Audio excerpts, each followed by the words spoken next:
Este mes próximo comenzaremos una nueva edición de nuestro taller de autoestima.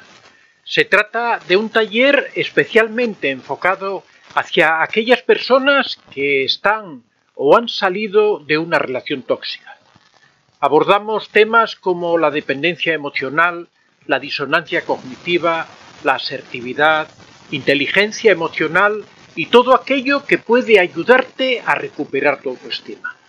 Cientos de personas ya lo han realizado en las ediciones anteriores con un sorprendente resultado. Si sientes que tu autoestima ha sido destruida por una relación tóxica o quizá por algún trauma de tu infancia, te animo a ponerle solución para así poder disfrutar de una vida plena. Si estás interesado o interesada, envíame un correo a antoniodevicente24@gmail.com y te haré llegar toda la información sin ningún compromiso.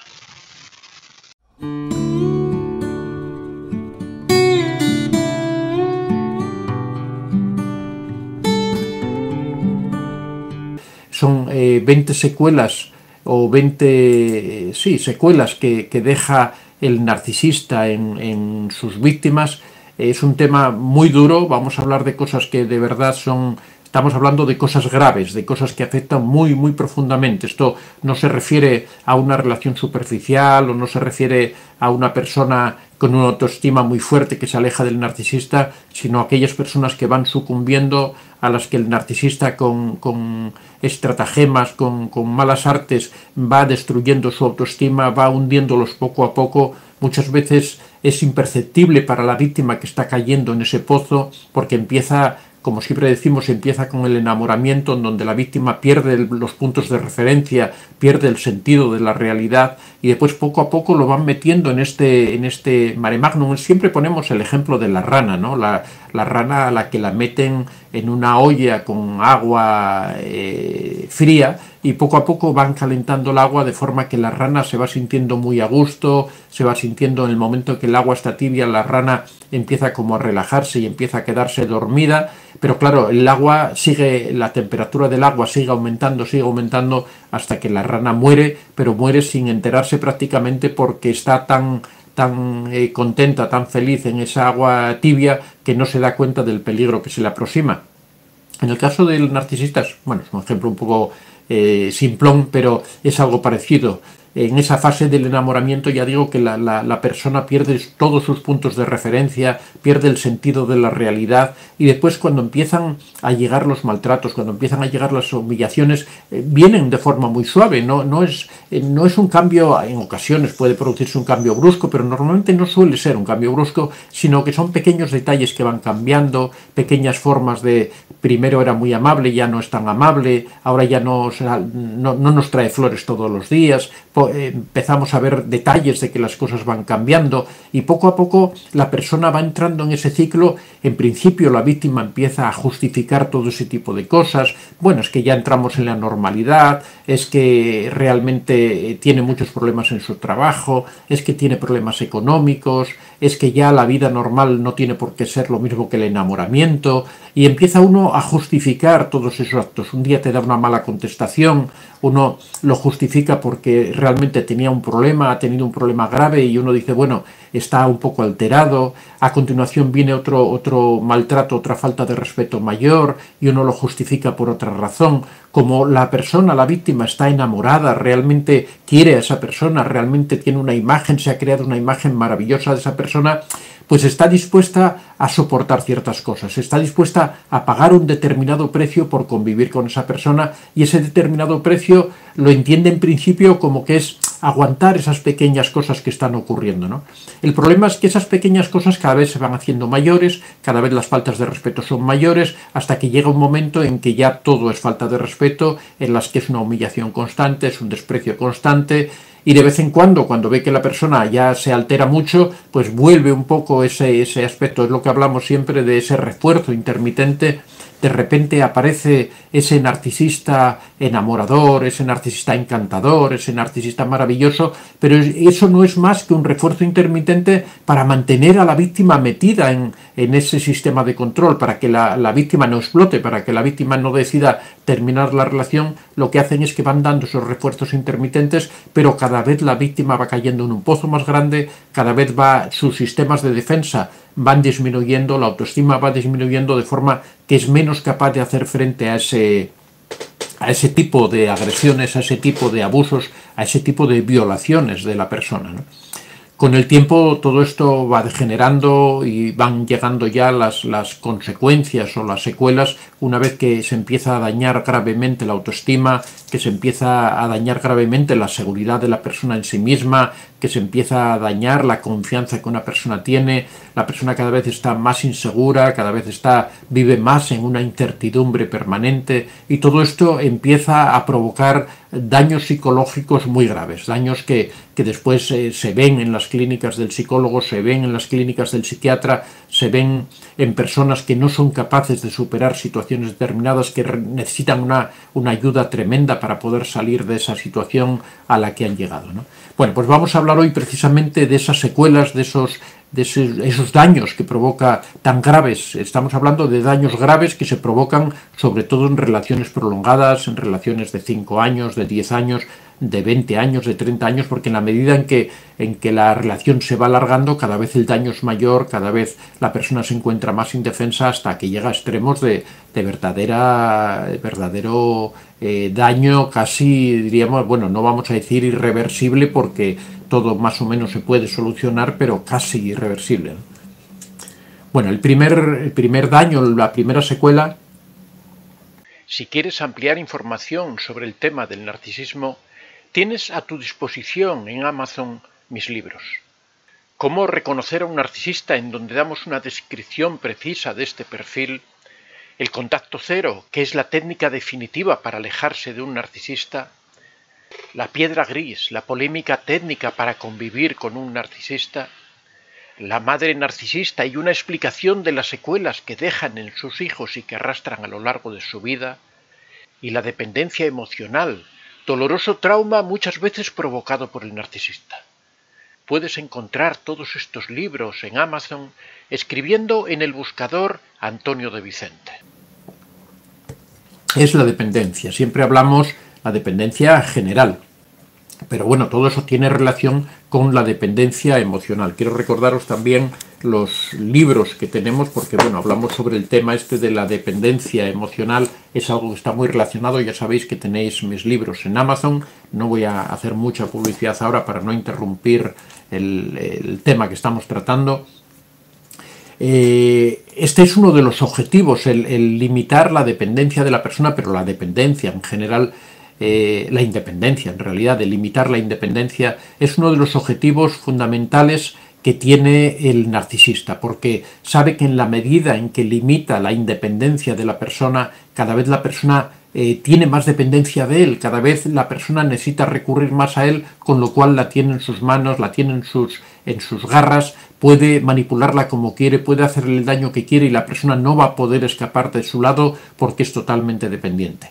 Dentro de todo esto encontramos la dependencia emocional, por un lado, que es ese vínculo tan fuerte que crea en la víctima, que la víctima cree que está enamorada del narcisista, cree que no podría vivir sin el narcisista, pero también hay otros tipos de dependencia. No se queda solo en la dependencia emocional, sino que se da, por ejemplo, la dependencia social, en el sentido de que el narcisista empieza a aislar a la víctima, empieza a conseguir o empieza a provocar que la víctima se aleje de su familia, provoca que la víctima se aleje de sus amigos, que la víctima se aleje de sus compañeros de trabajo, que no tenga relación con nadie, de forma que no pueda contar a nadie esas experiencias que está viviendo, que no pueda buscar ayuda en ningún lado. O sea, que no es solo una dependencia emocional, sino que es una dependencia absoluta. Dependencia económica, dependencia social. En muchas ocasiones le obliga a que deje su trabajo, le dice: ¿para qué vas a trabajar si yo ya gano bastante? Es que yo prefiero que estés aquí y te ocupes de mí, es que yo quiero que te dediques 100% a mí.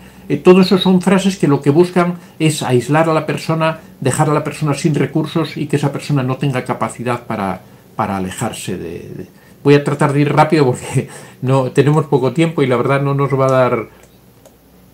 En segundo lugar, otra de las secuelas enormes, terribles, es el síndrome de estrés postraumático. El síndrome de estrés postraumático, para entenderlo bien, hay que darse cuenta de que este es un síndrome que se estudió en las personas que volvían después de la guerra. Fundamentalmente se estudió en la guerra de Vietnam. Se vio que estas personas que venían de estos conflictos, en los que habían pasado situaciones terribles, en los que habían visto matanzas, en los que habían visto cómo sus compañeros morían en el frente de batalla, cómo ellos se veían obligados a matar a otras personas, estas personas cuando volvían a la normalidad, cuando volvían a su país, a su pueblo, a su casa, sufrían una serie de síntomas terribles en los que eran personas que sufrían depresiones, personas que sufrían momentos de una violencia incontrolable, pasaban de un estado, ¿cómo diría? Bueno, la expresión antigua es maníaco-depresivo, ¿no? Que podían pasar, tenían una emocionalidad muy variable, podían pasar de un estado de euforia a un estado de depresión tremendo y de ahí volver a un estado de violencia, que eran absolutamente personas inadaptadas, que no se integraban en la sociedad, que rechazaban cualquier trabajo, que no tenían constancia. Bueno, ese es el síndrome de estrés postraumático, y se ha observado que las víctimas de narcisistas y de psicópatas también sufren este tipo de síndrome, que lo padecen después de haber pasado estas experiencias, porque la verdad es que son experiencias terribles. Cuando una persona vive con un narcisista que constantemente la está humillando, que constantemente la está vejando, que constantemente está tratando de controlar su vida, causa un daño tan profundo en la persona que después se tardan años en recuperar. En tercera secuela que sufren las víctimas de los narcisistas es la desconfianza hacia los demás. Y también es lógico, ¿no?, que después de haber vivido, haberse encontrado con una persona que les ha causado tanto daño, que les ha hecho desconfiar de sí mismas, que les ha hecho sufrir 1001 vejaciones, que les ha estado humillando constantemente, que les ha destruido como personas, que ha destruido su autoestima, es normal que vean a los demás como posibles amenazas, que vean a los demás como posibles narcisistas. Esto es una de las cosas más frecuentes que ocurre cuando tratas con personas que han víctimas de narcisistas, que lo que te dicen cuando terminan su relación, cuando se vuelven a una vida más o menos normal después del narcisista, después de haber aplicado contacto cero, te dicen: es que no puedo confiar en nadie, es que me encuentro con personas que se acercan a mí y es que de repente siento repelús, es que no puedo aceptar que ninguna persona vuelva a entrar en mi vida. Tienen una desconfianza total porque tienen miedo. Es igual que cuando alguien te ha hecho daño, después ese daño piensas que cualquier otra persona te lo puede volver a hacer y tratas de mantener distancia. Esto, por supuesto, se soluciona, pasa un tiempo, se necesita recuperarse, se necesita recuperar la confianza. Yo siempre digo a todas las personas que padecen estas circunstancias que tienen que tener paciencia, que lo que tienen que tratar es de ir poco a poco normalizando su vida, que tienen que tratar de ir haciendo amigos sin mayores pretensiones, sin profundizar en ello, pero ir relacionándose con muchas personas de forma que poco a poco estas desconfianzas vayan desapareciendo. En cuarto lugar, uno de los problemas más graves que ocurre con los narcisistas, con las víctimas de los narcisistas, es la pérdida de la autoestima. Siempre lo hemos hablado. De hecho, tenemos un taller que es un taller del desarrollo de autoestima para personas que han vivido relaciones tóxicas. Hemos empezado ahora la segunda edición, ahora a principios de septiembre, ¿no?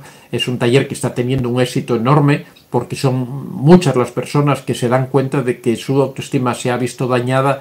La autoestima es la columna vertebral de la personalidad de la persona, es la autoconfianza, es la autoimagen, es la opinión que nosotros tenemos de nosotros mismos. Cuando hemos tenido una persona que constantemente ha estado machacando, diciendo que somos inútiles, que no valemos para nada, que somos un cero a la izquierda, que constantemente se está poniendo en duda todas nuestras capacidades, lo que ocurre es que la persona pierde toda su confianza en sí mismo, es decir, pierde toda su autoestima, y después recuperarla es una tarea ardua y que lleva tiempo. En eso estamos con el taller, en ayudar a personas para que recuperen su autoestima, para que salgan adelante. En quinto lugar, otro de los síntomas o de las secuelas que deja la relación con un narcisista son los pensamientos obsesivos relacionados con el narcisista. Siempre hablamos aquí, muchas personas nos preguntan, ¿es que sigo recordando al narcisista, sigo teniéndolo presente en mi vida? Eso es algo que siempre va a permanecer, al menos el recuerdo. Lo que hay que tratar es de que ese pensamiento del narcisista no sea un pensamiento intrusivo, no sea un pensamiento obsesivo que nos afecte en nuestra vida diaria. Lo que hay que tratar por todo este sistema, todo este, bueno, en muchos casos recurriendo a terapia, en otros casos tratando de reintegrarse en la vida normal con todos estos consejos. Ahí también tendría que hablar del libro cómo se lo explico al corazón, que trata precisamente de este asunto, de cómo poder recuperar la vida después de una experiencia con el narcisista. Hablamos exactamente de esto. La persona consigue poco a poco que esos pensamientos obsesivos, intrusivos, vayan reduciéndose y que al final simplemente tengamos un recuerdo del narcisista, pero que no nos afecte a nuestra vida diaria, que no nos altere en nuestra vida diaria. Otro de las secuelas que deja el narcisista es los problemas de insomnio. Otra de las cosas recurrentes que siempre relatan las víctimas de narcisistas o de psicópatas es que les cuesta dormir.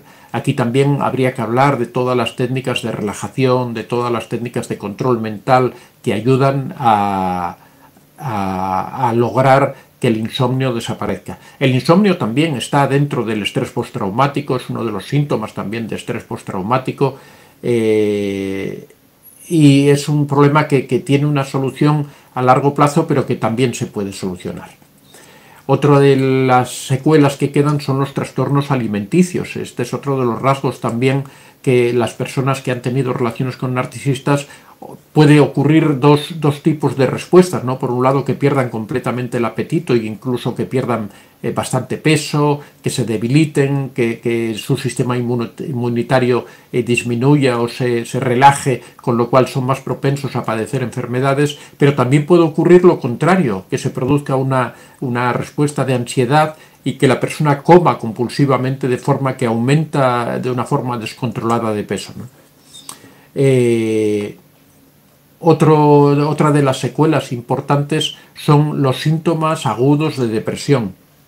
Aquí estamos hablando de sentimientos de tristeza, de arrebatos de enojo, de pérdida de interés en las actividades de la vida diaria, de alteraciones del sueño, de cansancio, de falta de apetito, de ansiedad, lentitud para razonar, sentimientos de inutilidad o de culpa, sentimientos de poca valía como personas. Bueno, todo lo que son los síntomas de la depresión aguda, grave, que se produce en muchas ocasiones. Esta depresión se produce justo después de que se abandona al narcisista. Una vez que uno se aleja del narcisista, estas primeras fases que ocurren de crisis post-narcisista, en esta fase se suele dar bastante esta depresión momentánea, pero bueno, es una depresión exógena y es una depresión que desaparece con cierta rapidez una vez que la persona se pone de una manera proactiva a tratar de superar al narcisista, que empieza a tratar de integrarse en su nueva vida, que empieza a tratar de desarrollar una serie de actividades. Suele desaparecer con bastante rapidez,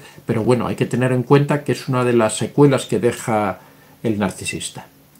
En noveno lugar, crisis de ansiedad y de pánico. La crisis de ansiedad y de pánico, siempre hace tiempo hemos hecho una serie de vídeos hablando sobre las crisis de pánico, sobre la ansiedad, las podéis ver en el canal.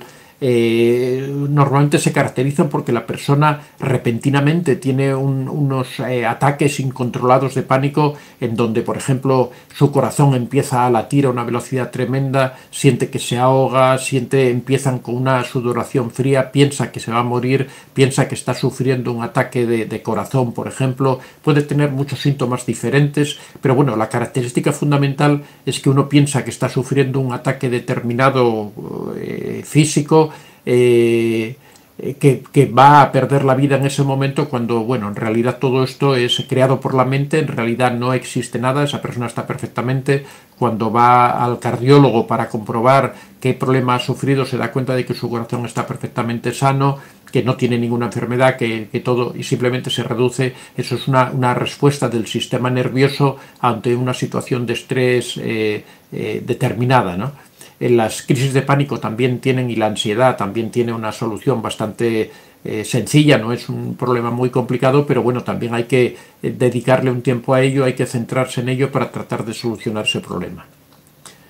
En 10º lugar, una sensación de vacío y de soledad muy profunda. Es otro de los rasgos que nos relatan las personas cuando terminan una relación con un narcisista, es que tienen una sensación enorme de soledad y de vacío, y esto es normal porque después de haber tenido una vida tan conflictiva, tan intensa, de tanta lucha diaria, de tanto estrés diario, cuando una persona se aleja siente un vacío enorme. Es igual que cuando estás en una discoteca, por ejemplo, con una música tremenda, cuando después sales al exterior es como que no oyes absolutamente nada, como que tus oídos han quedado como inutilizados, como que te has quedado sordo completamente. Es algo parecido, ¿no? Es una sobreestimulación para después, cuando vuelves a una situación normal, tu percepción es de una subestimulación, o como que han desaparecido completamente todo tipo de estímulos. Por eso hay esa sensación tan tremenda de soledad y de vacío, ¿no? Es una especie de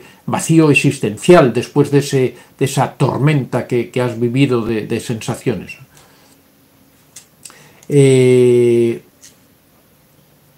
11º lugar, una sensación de una pérdida irreparable. Es otro de los síntomas típicos cuando uno termina una relación con un narcisista. Uno piensa que ha perdido algo que era importante en su vida. Ahí tiene mucho que ver la dependencia emocional, ahí tiene mucho que ver esa sensación de vacío también, que uno siente como que le han quitado todo lo que tenía, como que se ha quedado, que eres una figura, eres una especie de figura hueca que no tiene nada dentro de sí. Uno tiene esa sensación de que no vale absolutamente para nada. Esto es algo, ya digo, que es una sensación que ocurre en los primeros días. Poco a poco esto va desapareciendo. Hay que saberlo, porque así uno no se preocupa tanto, uno no tiene esa sensación de que es algo trágico, ¿no? En 12º lugar, una erosión de la identidad de la persona. Por supuesto, cuando se ha dañado tanto la autoestima, se pierde la identidad de la persona. Bueno, voy a tratar de ir un poquitín rápido porque ya estamos ahí 23. En 13º lugar, sentimiento de culpa. Uno tiene la sensación de que todo lo que ha ocurrido ha sido por su culpa, o bien por acción, o bien por omisión, o bien porque ha dejado al narcisista, o bien porque siente como que ha sido él quien ha provocado esa situación, o bien que quizá ha tomado una decisión equivocada y se siente culpable. Es normal que haya este sentimiento, hay que comprender que es absolutamente normal. Esto no significa que debamos dejar el contacto cero o que debamos rendirnos y volver con el narcisista. Hay que entender. En 14º lugar, confusión, muchísima confusión. La persona piensa que ha tomado decisiones equivocadas, después piensa que han sido acertadas, constantemente le está dando vueltas a todo, siente un caos mental. El síndrome de indefensión aprendida, que hemos hablado tantas veces de ello. La persona se queda inerme, no sabe qué hacer, no sabe por dónde salir, no sabe qué responder. Lo único que tiene es ganas de no hacer nada, de quedarse ahí quieto y dejar que el mundo siga, y que él siga aparte de esa persona, ¿no? La persona es incapaz de reaccionar frente a ningún estímulo. La disonancia cognitiva, la imagen esa que nos hemos creado maravillosa, la persona empieza a recordar las maravillas del narcisista, empieza a recordar, pero al mismo tiempo también recuerda las vejaciones y los daños, y eso provoca una confrontación. Es lo que se llama la disonancia cognitiva, cuando nosotros estamos experimentando algo terrible, pero al mismo tiempo tenemos una imagen maravillosa y eso no cuadra. Tratamos de buscar explicaciones y eso aumenta más la confusión que tenemos. Dificultades para concentrarse en el trabajo y el estudio. Bueno, después de todo lo que hemos dicho, es absolutamente normal que una persona no pueda concentrarse, que le cueste muchísimo centrarse en nada, porque después de todo este mare magnum, de toda esta montaña rusa, este colapso de emociones, de sensaciones, de confusión, de todo lo que está ocurriendo en la mente de esta persona, es normal que le cueste concentrarse. Hay que saber que esto es una fase concreta, hay que saber que esto es un tiempo determinado, que esto va a ocurrir, pero que no es nada grave, que esto se pasa. Hay que tratar de ir llevando, si tienes un trabajo, hay que tratar de ir llevando el trabajo como sea, pedir un poco de ayuda a los amigos para sobrepasar la situación. Esto va a ser solo durante unos días y se va a superar. También, por supuesto, en esas situaciones tan de límites de colapso, por supuesto, se tienen ideas de suicidio. En estos casos hay que pensar que es normal que se tengan estas ideas, es hasta cierto punto comprensible, porque uno está viviendo una situación límite, pero hay que dejarla simplemente que sea una idea, decir, bueno, está bien, pero nada más, yo tengo la fuerza, tengo la capacidad, sé que esto es algo temporal, sé que esto va a pasar con cierta rapidez. De lo que estamos hablando, de estas secuelas, la mayoría de ellas en una semana, 15 días, un mes desaparecen. Es cuestión de ir pasando esos días como sea, de ir siguiendo adelante, sobre todo, siempre digo, tomar una actitud proactiva, relacionarse con personas, hablar con personas, si es posible que sean amigos, recuperar familiares antiguos con los que hace tiempo que no nos hemos relacionado, tener buena relación con los compañeros de trabajo, centrarse en el trabajo, centrarse en tus aficiones. Todo esto ayuda a ir sobrepasando esos momentos difíciles. En 19º lugar, cambios en el estado del humor constantes. Se produce una sensibilidad emocional tremenda, y esto hace que pasemos de la rabia al enojo, al odio, a la tristeza, a veces a la alegría, a la confianza, a la desconfianza. Se produce un momento de inestabilidad emocional tremenda. Si lo sabemos, sabemos que podemos sobrepasar ese momento. También dificultades para experimentar alegría. Lógicamente, después de todo este chaparrón de cosas que le ha caído a la persona encima, es difícil que se ría con un chiste, es difícil que encuentre gracia a alguna cosa, ¿no? También disminuye la inspiración y la creatividad. Lógicamente, con este bloqueo mental que se produce, con esa cantidad de sensaciones, de emociones, de pensamientos, es imposible que la persona sea capaz en ese momento de crear nada, porque se encuentra absolutamente bloqueada. Como vemos, todo esto son secuelas graves que deja una relación con un narcisista. Nos estamos refiriendo a relaciones intensas, relaciones a veces muy prolongadas en el tiempo, que dejan a las personas devastadas, que dejan a las personas destruidas. Lógicamente, los daños que se producen en esa persona son terribles. Recuperarse después de esas experiencias es realmente difícil, realmente duro, vamos a decir, no difícil, porque con el tiempo se va solucionando. Es muy importante la actitud que adopte la persona, pero lo que hay que dejar muy claro es que siempre es preferible alejarse del narcisista y recuperar tu vida, aunque tengas que pasar este proceso, que no seguir con el narcisista, seguir en la destrucción, seguir en el abatimiento, seguir en la infelicidad y en la angustia. Así que nada, animo a las personas que estén en esta situación ahora, que estén conviviendo con un narcisista o que recientemente lo hayan dejado y estén ahora mismo metidas en todas estas secuelas, a que sigan adelante, a que tengan en cuenta que la proactividad, el hecho, la actitud personal a superar esa situación es fundamental, como en todo en la salud. Es fundamental el hecho de que la persona se proponga salir adelante, el hecho de que desarrolle toda su fuerza mental, el hecho de que trate de buscar relacionarse con otras personas, de descargar un poco su peso en otras personas, en amigos, en familiares, incluso si lo necesitan, consultando con un psicólogo que les va a ayudar seguramente o seguro. Todo esto puede ayudar mucho a la persona y sobre todo dar mucho ánimo. Sabéis que siempre tendréis este canal aquí para orientar, para dar ánimo, para dar ayuda a todas aquellas personas que lo requieran.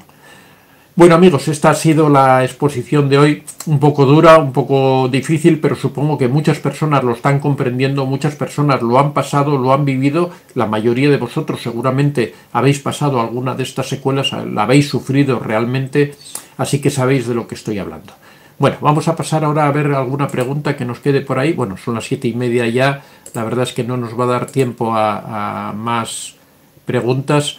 Lo siento porque hay muchísimas preguntas, pero bueno, hoy es miércoles, el viernes estaremos aquí de nuevo a las 6:30. Siento haberme alargado, era un tema realmente importante, yo creo que merecía la pena haberle dedicado, a pesar de que he ido muy rápido. Si estáis interesados en que siga desmenuzando un poco estas secuelas, comentármelo, o podéis mandarme correos a antoniodevicente24@gmail.com. También me podéis contar vuestras experiencias. Os comentaba que vamos a empezar un taller sobre el desarrollo de la fuerza de voluntad, posiblemente a partir de noviembre, así que las personas que estéis interesadas en este taller para desarrollar la fuerza de voluntad, para desarrollar el control mental, para ser capaz de afrontar las tareas del día a día, vamos a comenzar un taller, va a ser un taller muy interesante, os voy a contar también mis propias experiencias, os voy a contar cómo yo he ido desarrollando mis capacidades, qué técnicas he utilizado para emplear bien mi tiempo, así que ya sabéis. Las personas que estén interesadas también podéis dirigiros a antoniodevicente24@gmail.com. Muchas gracias a todos y ya os digo, os pido disculpas por no haber podido responder a tantísimas preguntas como hay, pero el miércoles estaremos aquí de nuevo y responderemos a todas las preguntas. Muchas gracias el viernes. Muchas gracias y hasta el viernes a las 6:30 de la mañana.